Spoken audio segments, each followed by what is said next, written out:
तहरीक इंसाफ ने तो इस एक साल में लोगों में पजीराई पाई, इज्जत पाई, मकबूलियत पाई। मैं बड़े फख्र से आपको बता सकता हूँ, पाकिस्तानियों की आंखें खुल गई। पाकिस्तानियों ने ये पाया कि पाकिस्तानियों को पता चल गया कि 70 साल से पाकिस्तान के अंदर जो एक नासूर था, जिसकी वजह से पाकिस्तान प्रॉब्लम में था, उसकी पहचान हो। पार्लियामेंट अपने अपने स्फीयर में सुप्रीम है, उसके अंदर वो कुछ भी कर सकती है, लेकिन यहाँ एक कोर्ट का हुक्म भी है। अगर उन्होंने अगर तरीका ये इख्तियार किया है, वहाँ नामंजूरी की बात तो नहीं। अगर नामंजूरी करेंगे तो आप एक कोर्ट के ऑर्डर की वायलेट करेंगे। कोई रास्ता मुझे नहीं नजर आता, कोई आइन की कोई शेख भी ये अलाउ नहीं कर सकती कि जब असेंबली डिसॉल्व हो गई है तो आप उसको 90 डेज से आगे ले जा सके। ये जो 15 दिन सुप्रीम कोर्ट ने दिए हैं, ये भी पता नहीं उनके पास राइट था या नहीं था।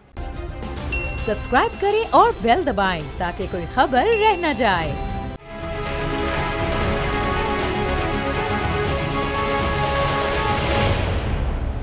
बिस्मिल्लाहिर्रहमानिर्रहीम, अस्सलामु अलैकुम। आप देख रहे हैं प्रोग्राम सलमान मिर्जा के साथ। जनाब 9 अप्रैल है आज, और आज से ठीक एक साल पहले यही बज रहा था, तकरीबन 10 बज रहे थे। मैं और आप साथ थे जनाब, ट्रांसमिशन चल रही थी।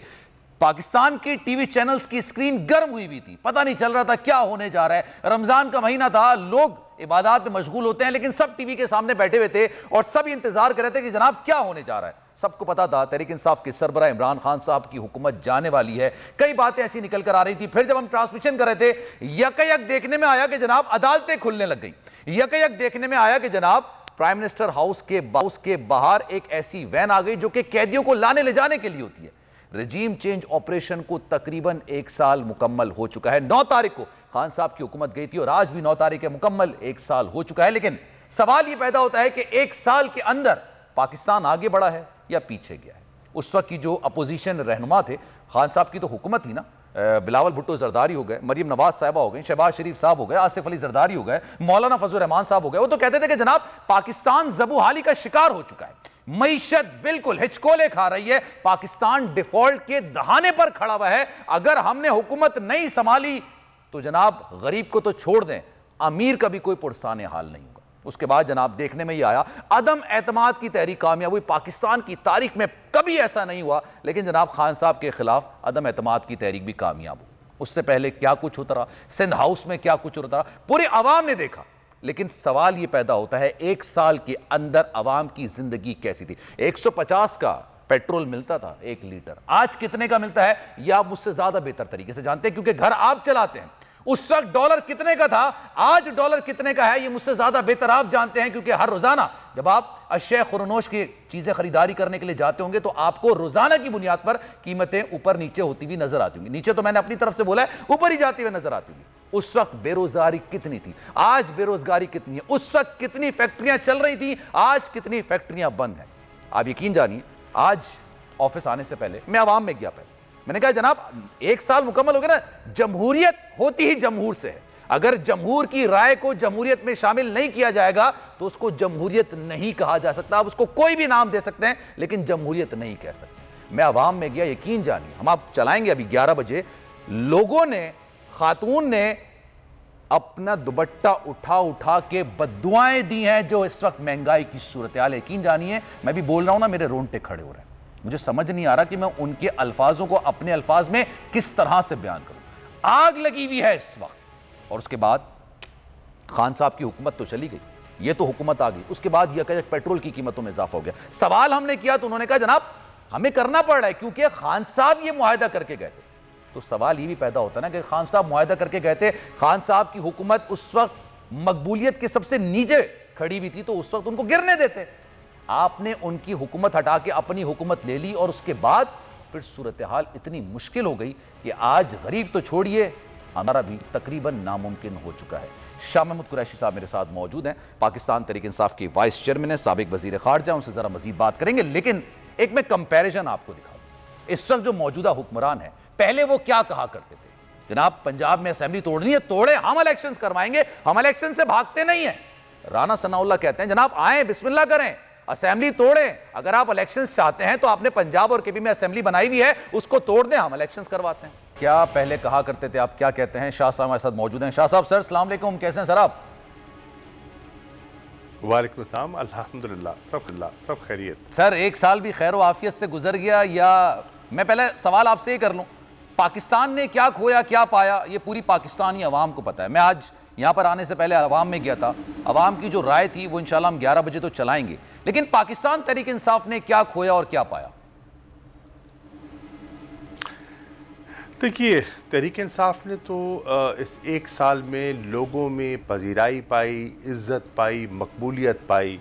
आज आप किसी शहर चले जाएं, किसी जगह ओपिनियन पोल करवा लें तो तहरीक इंसाफ का ग्राफ ऊपर की तरफ जाता हुआ आपको दिखाई देगा। पाकिस्तान ने क्या पाया? पाकिस्तान ने कुछ नहीं पाया, सब कुछ खोया। आप देखें, आपका जो बैन अक़वामी इमेज था वो मुतासर हुआ।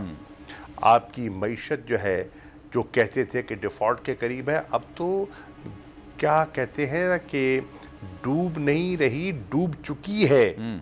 आप किसी इकोनॉमिक इंडिकेटर को उठा के देख लें। अभी आप फरमा रहे थे, आप डॉलर का जिक्र कर रहे थे, पेट्रोल की कीमतों का, रोज़मर्रा की जो खुर्दोनोश की अशिया है उनका जिक्र कर रहे थे।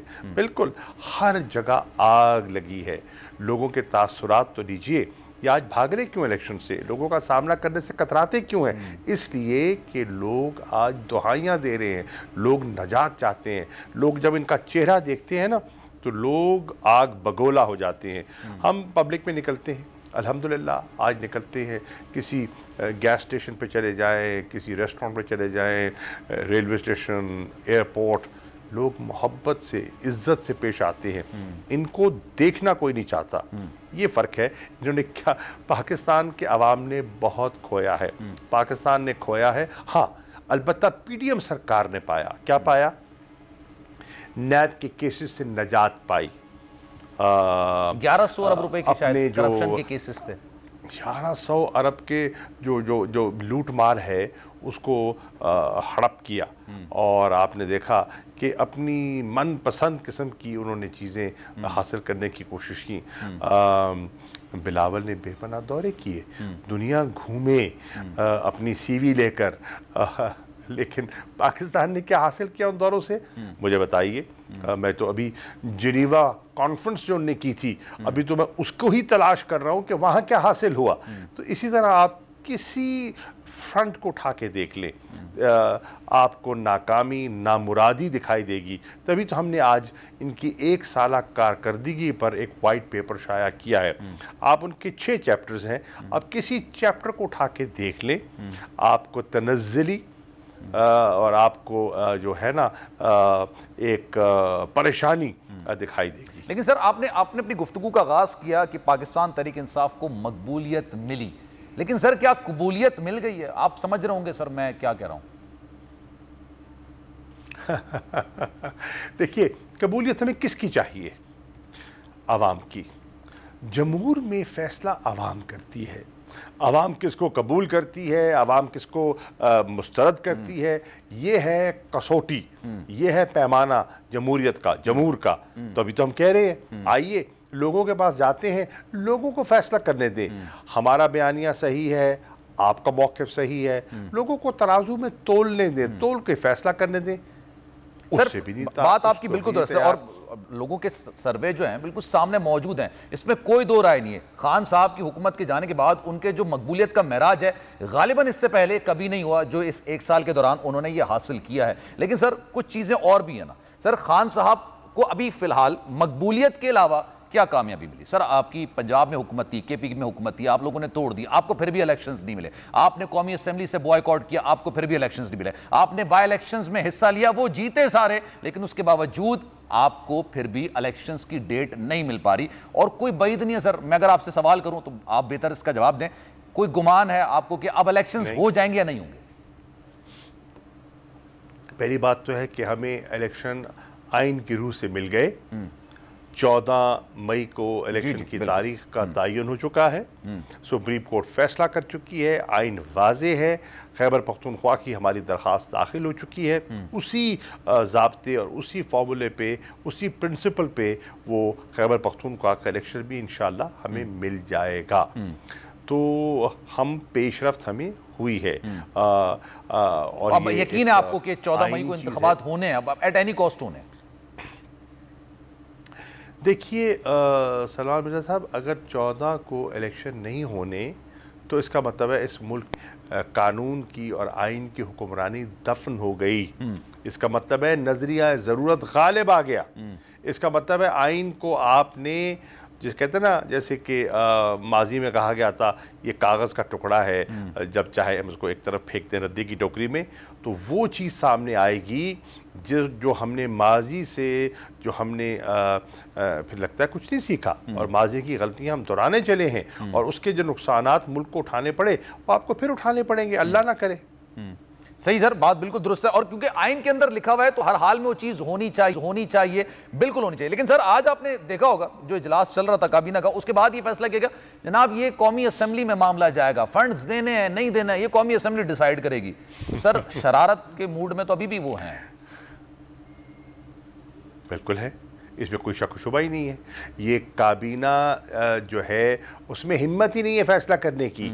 उनको जानते हैं कि जो फैसला करना चाहते हैं आइन में उसकी गुंजाइश नहीं है, तो इसलिए ढाल ये रखना चाहते हैं मुकन्ना पर। ये मुकन्ना को खड़ा करना चाहते हैं जुडिशरी के सामने और ढाल के तौर पर इस्तेमाल करना चाहते हैं चंद अपने पार्लियामेंटेरियंस को। एक करारदाद लेकर आए, 132 मेंबरान असेंबली में मौजूद थे, 42 ने दस्तखत किए, 342 का हाउस है, जो 300 मेंबर्स के तो उस पर दस्तखत ही नहीं है। 42 का करारदाद लेके आए हैं, अकलियती करारदाद है, कोई उसका कानूनी आईनी जवाब उन्होंने कानून भी पास करा लिया था जो कि सदर साहब के पास गया, उन्होंने वापस भेज दिया उसको भी। तो क्यों भेजा वापस? इसलिए भेजा कि उन्होंने जब माहिरीन से राय ली तो उस नतीजे पे पहुँचे कि जो कुछ उन्होंने किया है उसमें उनकी वो अपने इख्तियारात से तजावुज़ कर रही हैं। देखिए, हमें समझने की ज़रूरत यह है कि पाकिस्तान के आइन का एक फ्रेमवर्क है, ट्रैकोटमी ऑफ पावर है उसमें। जुडिशरी का अपना रोल है, एग्जीक्यूटिव का अपना रोल है और जुडिशरी का अपना, लेजिस्लेचर का अपना रोल है। और आइन ने बड़ा क्लियरली उनको कंपार्टमेंटलाइज किया है और उनमें एक हसीन इम्तजाज भी है और उनका अपना अख्तियार भी है और सबको कहा है कि अपने दायरे में रहो। जब दायरे से तजावुज़ करोगे, जैसे ये करने की कोशिश कर रहे हैं, तो फिर मुश्किलात पैदा होंगी और उसके असरात आपने माजी में भी देखा कि नज़रिया ज़रूरत के तहत जो कुछ हुआ। आपने देखा कि जस्टिस मुनीर की जो छाप लगी वो आज तक जो है वो हमें कहते हैं ना, वो हॉन्ट कर रही है। तो क्या उसको आगे लेके जाना चाहते हैं? लेकिन सर एक चीज और भी है ना सर, पिछला 1 साल गुजर गया, उसमें खान साहब का क्लियर कट मौक़िफ़ था, मैं इन लोगों के साथ बात नहीं करूंगा। मौजूदा हुकूमत बुलाती रही कि जनाब आप आएँ, बैठ के बात करें, कंसेंसस कर लें, लेकिन खान साहब कहते थे कि जनाब इलेक्शन की डेट से पहले कुछ नहीं हो पाएगा, नहीं मिल पाई इलेक्शन की डेट। फिर खान साहब ने कहा चलें पाकिस्तान के आइन के अंदर, कानून के अंदर रहते हुए मैं हर एक से बात करने के लिए तैयार हूं, इलेक्शंस के लिए बात करने के लिए तैयार हूं। उसके बाद मौलाना फजल रहमान साहब का बयान आया, शहबाज शरीफ साहब ने फ्लोर ऑफ द हाउस के अंदर बोल दिया कि जनाब बात उस वक्त तक नहीं होगी जब तक माफी नहीं मांगी। आपको लगता है सर, आपने तो पाकिस्तान को रिप्रेजेंट किया है वजीर खारजा की हैसियत से पूरी दुनिया के अंदर, तमाम मामला जंगे बातचीत से सॉल्व होती हैं, आपको लग रहा है सर अभी भी बातचीत होनी चाहिए, करनी चाहिए? कौन इनकार कर रहा है? किसने इनकार किया बातचीत से? हमने हमेशा बातचीत को तरजीह दी है और बातचीत के लिए तैयार है, लेकिन बातचीत का मकसद, बातचीत का कोई एजेंडा होता है, उसकी एक इनेबलिंग एनवायरनमेंट क्रिएट की जाती है। एक तरफ आप बातचीत की दावत देते हैं और दूसरी तरफ घरों पे छापे मारते हैं, हमला करते हैं, कारकुनों को गिरफ्तार करते हैं, कस्टोडियल टॉर्चर होता है। देखिए ना, आप देखिए ना, अगर आपने मुझसे गुफ्तगू करनी है तो गुफ्तगू का माहौल बनाते हैं ना। आप मुझे डंडे के जोर पे गुफ्तगू तो नहीं करवा सकते, आप मुझे दलील और मंतक के जोर पर गुफ्तगू करा सकते हैं और मैं करने को तैयार हूँ। लेकिन आप समझेंगे अगर बाजू मरोड़ेंगे, जैसे कि मरोड़ा जा रहा है अली अमीन गंडापुर के साथ क्या हो रहा है, उससे पहले और हमारे साथियों के साथ क्या हुआ, ये आपके सामने है। हम सबको पाबंद सलासिल किया गया, बहुत से कारकुनों को, हमारे सोशल जो एक्टिविस्ट हैं मीडिया के, उनको उठाया गया। उनका गुनाह क्या था, उनका कसूर क्या था, उनने जुर्म क्या किया था? ठीक, लोगों को घरों से उठाया गया। जब हम एक अपना पुरअमन एहतजाज करना चाह रहे थे, जब मीनार पाकिस्तान में 25 मार्च को हमारा जलसा होना था, अब जलसे पे तो कोई पाबंदी नहीं है, इजाज़त ली, अदालत से इजाज़त ली, इजाज़त मिली, जलसा कर रहे थे। क्या हुआ? 3000 के लगभग हमारे कारकुनों को पंजाब के मुख्तलिफ अजला से गिरफ्तार किया गया। क्यों? कोई रोज़ा खोल रहा था, कोई तरावी पढ़ के आया था, कोई लाहौर की तैयारी कर रहा था। उससे हासिल क्या हुआ? What do you think sir, क्या हासिल हो गया उससे? कुछ शर्मिंदगी हासिल क्या हुआ? लाहौर में जलसा हुआ, एक गाड़ी बाहर से नहीं आई, पाबंदी थी, कंटेनर्स थे, रुकावटें थी, सब कुछ था, लेकिन लाहौर के लोग निकले और इतने निकले कि मीनार पाकिस्तान हद निगाह तक लोग ही लोग थे। तो क्या हुआ? जलसा भी हो गया और इनको शर्मिंदगी भी उठाना पड़ी। लेकिन सर, अच्छा, क्योंकि मुझे ब्रेक पे भी जाना है, लेकिन मैं सर आपसे चाहूंगा इस पर आप कमेंट जरूर करें। सर, आप एक तवील अरसे से पाकिस्तानी सियासत में, हम तो सर आपकी सियासत को देख के हमने सहाफत सीखी है, सहाफत की तरफ आए। सर ये बताइएगा, दिल के किसी कोने में ये पछतावा है कि असेंबली, चाहे वो कौमी असेंबली हो या पंजाब असेंबली हो या केपी असेंबली हो, छोड़ना नहीं चाहिए था, ना ही कौमी असेंबली, क्योंकि आपने फिर दोबारा से अपने इस्तीफे जो जमा कराए थे वो वापस लेने की कोशिश की। केपी और पंजाब असेंबली नहीं तोड़नी चाहिए थी, अब तोड़ तो गई, लेकिन आपको लग रहा हो कि अब उसके बाद जो मामलात हुए, खान साहब खुद कहते हैं मुझे नहीं पता था कि ये मामलात होंगे, मैंने तो इस उम्मीद से तोड़ी थी कि 3 महीने के अंदर इलेक्शंस हो जाएंगे। तो आपके जहन में कभी आया ख्याल कि नहीं तोड़नी चाहिए? मेरी राय में मेरी ये ध्यानदाराना व्यू है कि जो पंजाब की असेंबली और खैबर पख्तूनख्वा की असेंबली हमने डिज़ोल्व की, वो हमारा आइनी इस्तेकाक था, हमने इस्तेमाल किया और हम यकीनन इन जो कारस्तानियाँ हैं, जो मुआहदे हैं, जो अपना गरीब को चक्की में इन्होंने पीस दिया है, हम उसके हिस्सेदार नहीं बनना चाहते थे और हमें ये कभी इम्कान था कि इस कदम से हमें इंतखाबात मिलेंगे और मिले। तो सर दोबारा इलेक्शंस हो गए, फिर भी तो आप हिस्सेदार बन जाएंगे ना किसी तरीके से। अगर इलेक्शंस हो गए और आप 2/3 मेजॉरिटी ले लेंगे, फिर भी आप बना लेंगे असेंबली। देखिए, अर्ज़ ये है कि हमने देखना है, इनकी तरजीहात और हमारी तरजीहात एक नहीं है। बिल्कुल, बिल्कुल। इनकी तरजीह क्या है? इनकी तरजीह नैब के केसेस हैं, हमारी तरजीह आवाम को रिलीफ देना है, बड़ा फ़र्क है। ठीक है, जहाँ तक कौमी असेंबली का ताल्लुक है, उसमें मेरी एक राय थी और पार्टी ने जब फैसला किया सरेखम तस्लीम किया। मेरी ये राय थी कि हमें नेशनल असेंबली में रहकर अंदर से भी मज़ाहमत करनी चाहिए और बाहर से भी मज़ाहमत करनी चाहिए और ये एक 2 pronged अटैक हमारा। और आपको लगता है कि सर मीनवाइल अगर आप हुआ क्या, आप सर अगर आपको लगता है मीनवाइल अगर आप नेशनल असेंबली में होते तो शायद ये हुकूमत इतनी आगे नहीं बढ़ पाती, हो सकता है आप दोबारा से हुकूमत रिगेन कर लेते, फिर चाहे आप असेंबली तोड़ देते और फिर इलेक्शंस करवा देते? देखिए, वो तो खैर बहुत से मफरूज़े हैं और बहुत सी हमारी ख्वाहिशात हैं, लेकिन ये है कि अगर ये जो इस वक्त पॉकेट अपोजिशन दिखाई दे रही है ना, कम से कम ये तो ना होती। ये तो आज हाउस में तस्वीर का एक रुख पेश किया जा रहा है, दूसरा रुख लोगों के सामने ही नहीं है। अपोजिशन तो है ही नहीं। कायदे इख्तिलाफ जो है वो तो उनकी टिकट के ख्वाहिशमंद हैं। तो जो टिकट का आरजू है, जो आरजू लियो बैठा है, उन्होंने तनकीद क्या करनी है, उन्होंने अवाम की नुमाइंदगी क्या करनी है, उन्होंने तो खुशामद करनी है और वो कर रहे हैं। जो लोग मुनहरिफ होकर वहाँ बैठे वो तो हुकूमत के हाँ में हाँ मिला रहे हैं ना। अच्छा सर, क्योंकि मुझे ब्रेक लेना सर, मैं चाहूँ ना प्रिसाइजली कमेंट कर दें। डिप्राइव हो गई सर 14 मई को इलेक्शंस नहीं होते हैं, पाकिस्तान तहरीक इंसाफ क्या करेगी सर? प्रिसाइजली अगर आप इसका जवाब दें। देखिए, अगर 14 तारीख को खुदा न खास्ता इलेक्शन नहीं होते तो इसका मतलब इस मुल्क में रूल ऑफ लॉ ख़त्म हो गया, आइन ख़त्म हो गया और तहरीक इंसाफ आइन की बहाली के लिए, जमहूरियत की बहाली के लिए अपनी जदोजहद और तहरीक करेगी और हम कोशिश करेंगे वकला को। लेकिन नहीं, उसके बहुत से जाविये हैं, बहुत सी चीज़ें सामने आ सकती हैं। हम वकला को, सिविल सोसाइटी को और जमहूरी लोगों को यकजा करने की कोशिश करेंगे और आइन शिकनों को बावर कराएंगे। पीपल्स पार्टी जैसे लोगों को जो आइन का राग अलापते थे कि आइन बनाने वाले भी तुम और तोड़ने वाले भी तुम। ठीक है sir, thank you so much for your time. शामत कुरैशी जूते जनाब, एक ब्रेक ले लेते हैं, ब्रेक के बाद वापस आएंगे, गुफ्तगू का सिलसिला जारी रहेगा।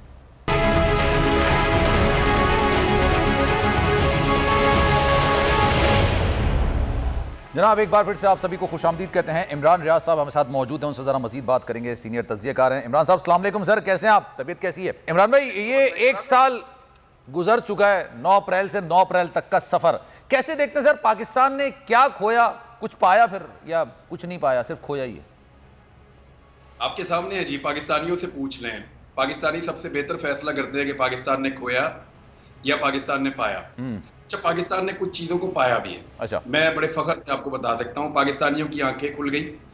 पाकिस्तानियों ने ये पाया कि पाकिस्तानियों को पता चल गया कि 70 साल से पाकिस्तान के अंदर जो एक नासूर था, जिसकी वजह से पाकिस्तान प्रॉब्लम में था, उसकी पहचान हो गई। पाकिस्तानियों ने डायग्नोसिस कर लिया उस बीमारी का जो पाकिस्तान को लाहक थी।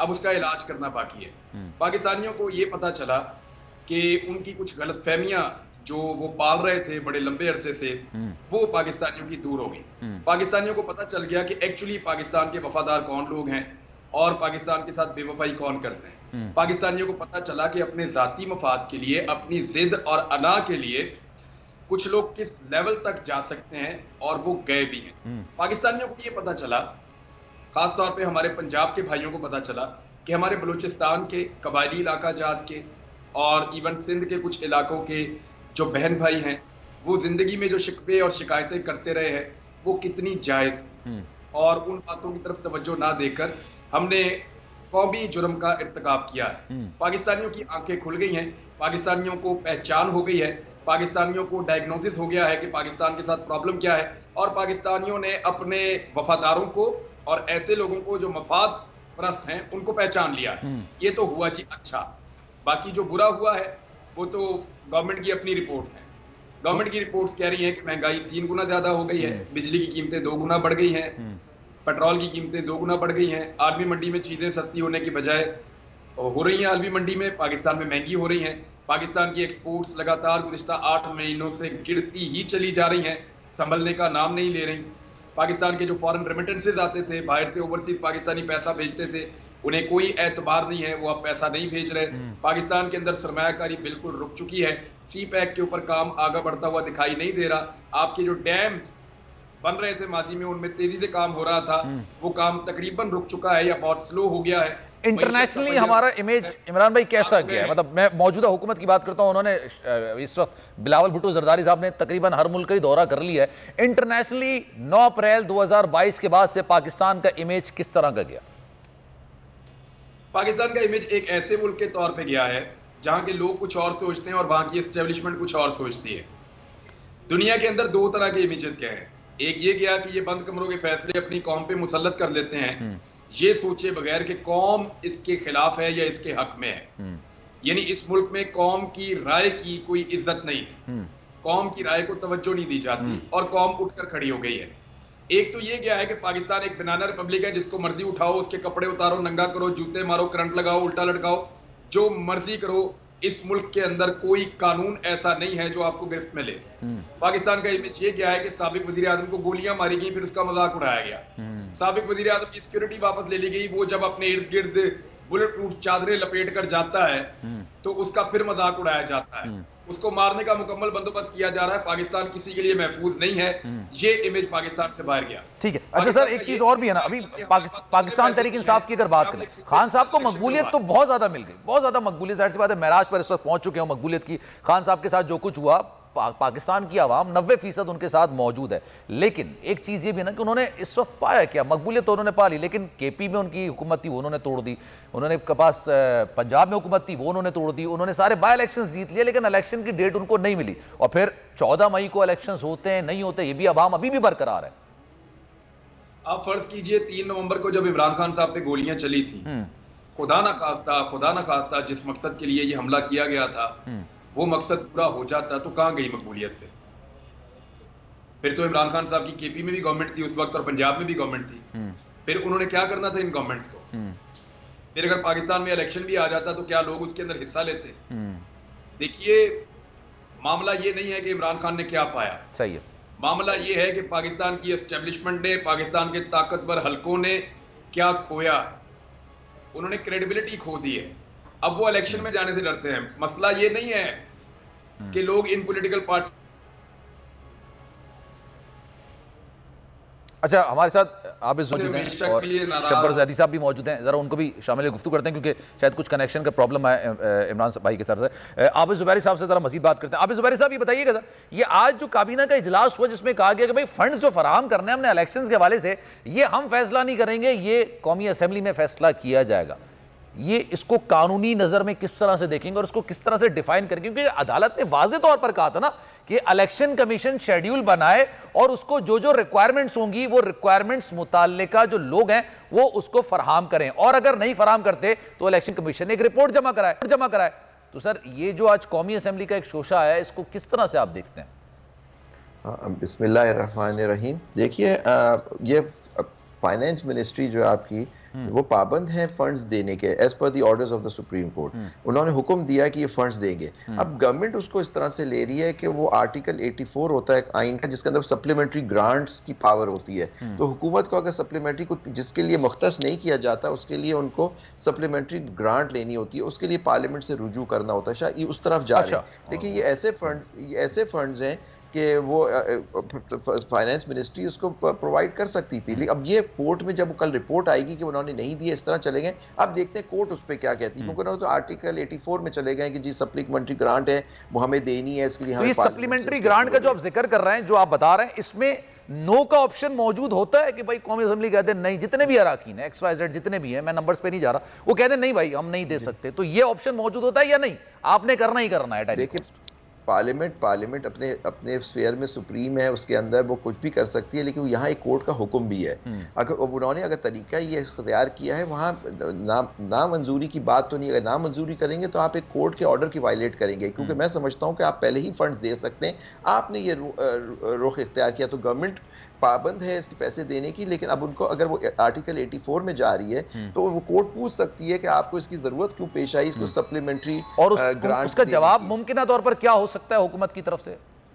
वो कहेंगे जी हमने इस इलेक्शन के लिए हमने अभी फंड्स बनाए नहीं थे, हमारे हिसाब से इलेक्शन अक्टूबर में होने थे, वो पहले डिसॉल्व हो गई, इसलिए हमने फंड्स हमारे पास, उसके लिए हमें सप्लीमेंट्री आर्टिकल 84 जो है कॉन्स्टिट्यूशन का, उसके अंदर हमें सप्लीमेंट्री ग्रांट के लिए 30 अक्टूबर की तो अनाउंसमेंट, 30 अप्रैल की अनाउंसमेंट तो पहले हो चुकी थी ना, ये तो बाद में मामला हुआ ना। उन्होंने कहा भाई फंड्स और सिक्योरिटी के मामला पे हम आगे लेके जा रहे हैं। देखिए वो बिल्कुल, ये देखिए उससे पहले तो आप खुद ही आप बात कर रहे थे और आप देख ही रहे हैं कि उन्होंने पहले तो पार्लियामेंट ने कानून ने पार्लियामेंट ने और हुकूमत ने कहा था हम तो कोर्ट के फैसले को ही नहीं मानते। पहले तो उस पर अबहम कर दिया कि जी वो 4-3 का फैसला है, वो फैसला ही गलत है और हम ये फैसला ही नहीं मानेंगे। तो फैसला ही नहीं मान रहे तो फंड्स कहाँ से देते? अब मुझे नहीं पता कि वो उन्होंने रेजोल्यूशंस वगैरह पास करके जजों पे हमले करके और फिर अगर अब करने जा रहे हैं तो मुझे नहीं मालूम। अगर कोर्ट अगर ये इस तरह कल पैसे नहीं देंगे, ईसीपी अपनी रिपोर्ट जमा कराएगा कोर्ट में। अच्छा, शबर ज़ैदी साहब भी हमारे साथ मौजूद है, मईशत के काफी माहिर हैं, उनसे जरा मजीद बात करते हैं कि मईशत के हवाले से क्या ही जवाब बनाया जा सकता है? भाई मईशत ज़बूहाली का शिकार है, हम इतने पैसे नहीं निकाल सकते हैं या हम सप्लीमेंट्री ग्रांट नहीं दे सकते हैं। शबर साहब, सर ये ऑप्शन है इस वक्त, क्योंकि आज जो काबीना ने फैसला किया कि कौमी असेंबली में मामला लेकर जाया जाएगा, क्या कहेंगे सर? देखिए, मेरा ज़ाती व्यू है कि इलेक्शन की पोस्टपोनमेंट 90 डेज का जो है उसको फाइनेंशियल बेसिस पर कोई रीजन नहीं है कि उसको आप डेफर कर सकते। ठीक है। और टोटल डिमांड जो है वो 20 बिलियन रुपीस की है और आपका जो बजट का टोटल आउटले है वो 7,500 बिलियन है।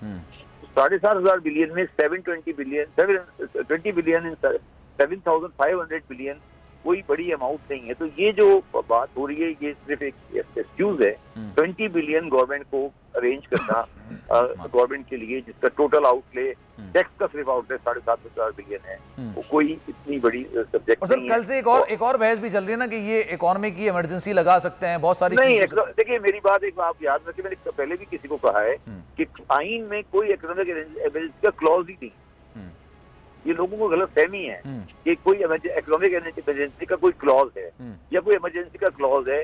मैं नहीं समझता, कोई भी हाफिज गनी साहब आपके साथ मौजूद हैं, मेरे हिसाब से कोई भी प्रोविजन आइन की 60 डेज से आगे तो जाने प्रोविजन तो ये भी नहीं था ना कि 90 डेज के बाद इलेक्शंस होने हैं, वो भी तो हम जा रहे हैं ना उसी नहीं, उसमें मेरा ख्याल रास्ता ही कोई नहीं है। आप अगर आप डेड एंड पे आ गए तो डेड एंड है, ये डेड एंड है। 60 डेज डेड एंड, इस पे कोई रास्ता मुझे नहीं नजर आता। कोई आइन की कोई शेख भी ये अलाउ नहीं कर सकती कि जब असेंबली डिसॉल्व हो गई है तो आप उसको 90 डेज से आगे ले जा सके। ये जो 15 दिन सुप्रीम कोर्ट ने दिए हैं, ये भी पता नहीं उनके पास राइट था या नहीं था। नहीं, वो बीच में दिन जो जाया हुए ना बहुत सारे उस वाले से किया कि कोई नहीं, वो भी देखना पड़ेगा। मगर मैं नहीं समझता कि केयर टेकर गवर्नमेंट 60 डेज के बाद किसी भी हाल में रह सकती। ठीक है इमरान भाई, सर ये बताइएगा, एक तरफ आके सोचें, लेट सपोज अगर बिलावल भुट्टो जरदारी साहब की सोच देख सकते हैं आप, मरीम नवाज साहबा की या हुकूमत की चले ओवरऑल कर लें, उनके पास महंगाई, अभी मैं देख रहा था, एक ने बयान भी दिया ख्वाजा साद रफीक साहब का, आपने ट्वीट भी किया हुआ था कि जनाब हम तो हमें कहा गया महंगाई कर दो और अब हमें इलेक्शंस में धकेल दिया गया।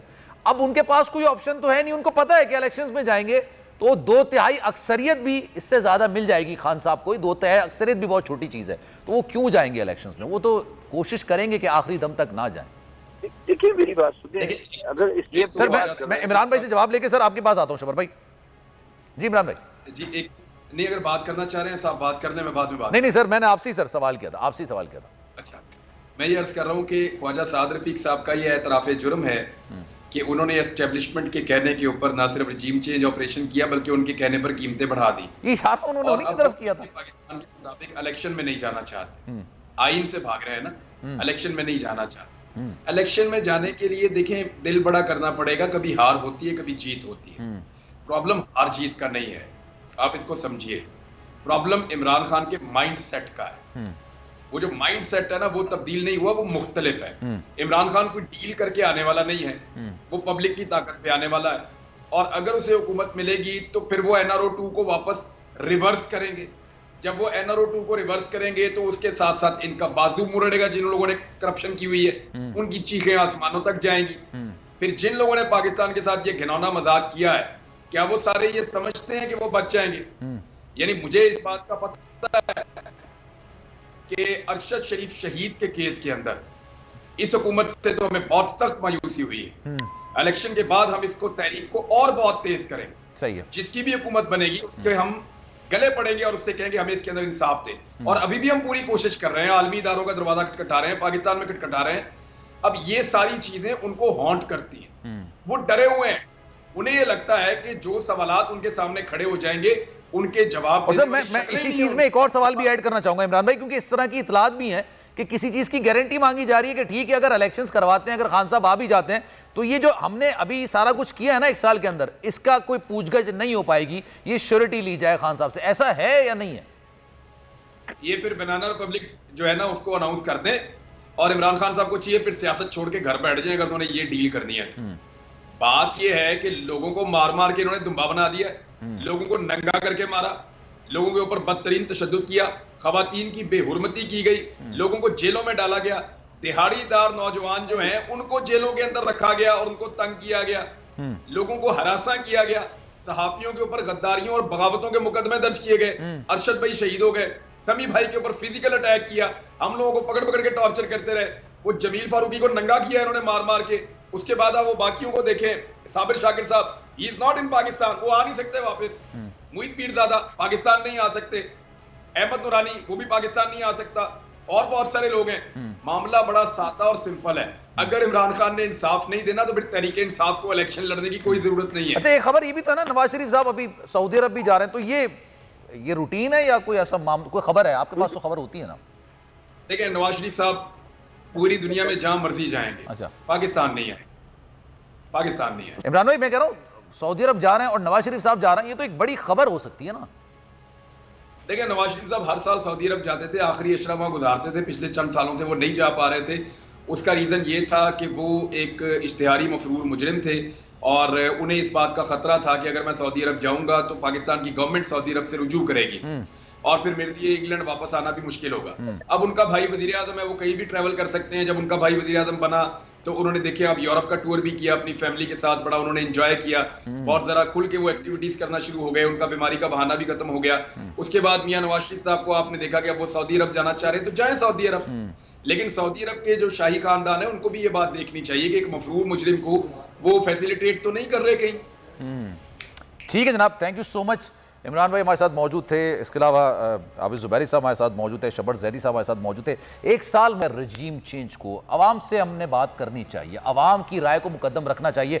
हर दफ़ा हम सियासतदानों से बात करते हैं, तज्ज़ियाकारों से बात करते हैं, क्या हो रहा है क्या नहीं हो रहा है, लेकिन असल लोग वो हैं जो अपना घर चलाते हैं, जो फल लेने से पहले आप 100 दफ़ा सोचते हैं, जो गोश्त लेने से पहले आप 100 दफ़ा सोचते हैं। मैं जब अवाम में गया ना तो ऐसे ऐसे लोग मुझे मिले जो गाड़ियों में सफ़र कर रहे थे, लोग कह रहे थे कि यार हमारे पास इतनी सकत नहीं है, 1000 रुपए किलो गोश्त है, हम कैसे लेंगे, केले किस तरह से खरीदेंगे, सेब किस तरह से खरीदेंगे। उनकी राय जानना बड़ा ज़रूरी है। और आप यकीन जानिए 95-98% अवाम से मैंने सवाल किया कि जनाब आप किसको वोट देना चाहते हैं, तो उसका जवाब क्या था? एक ब्रेक के बाद आप खुद जानिए।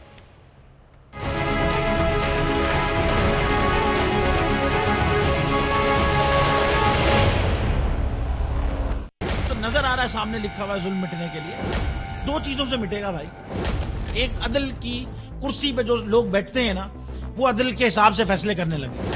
दूसरा, कौम निकल खड़ी उस जुल्म के खिलाफ, तो जुल्म खत्म हो जाएगा। या इन दोनों में से कोई एक चीज हो जाए या दोनों हो जाए। अगर 420 का मुकदमा था, उस वक्त अदलिया में जो लोग बैठे हुए केस देख रहे थे, वो पूछते ना यार चीट हुआ कौन है। जब उनको दिखता कोई चीट नहीं हुआ, केस खत्म कर देते। तो जालिम जुल्म कर ही नहीं पाता। 9 जजेस ने नोट बिफोर किया मेरे केस को यार, 1.5 साल चला। शख्सी जमानत का केस, सेम केस इस्लामाबाद में कर दिया। एक ही इल्जाम पे 2 केस हो नहीं सकते भाई। मतलब 60 दिन का वक्त होता है, 102 दिन के बाद मैं जीत गया, केस बरी हो गया, 102 दिन के बाद अपील फाइल की, एक्सेप्ट कर ली। नहीं करते ना एक्सेप्ट, खत्म हो जाता ना जुल्म यार। भरी अदालत में मुझे बरी कर दिया, फिर पता नहीं क्या हुआ, 2.5 घंटे बाद का नोट बिफोर, मैं नहीं सुनता ये केस। खड़े रहते अपने फैसले पे, मिट जाता जुल्म। अल्लाह ताला ने बिठाया इन कुर्सियों पे इनको यार, ये अल्लाह ताला की तरफ से फैसले करने हैं। तो या तो ये फैसले आएंगे, जुल्म मिट जाएगा, या कौम खड़ी हो जाएगी जुल्म के खिलाफ।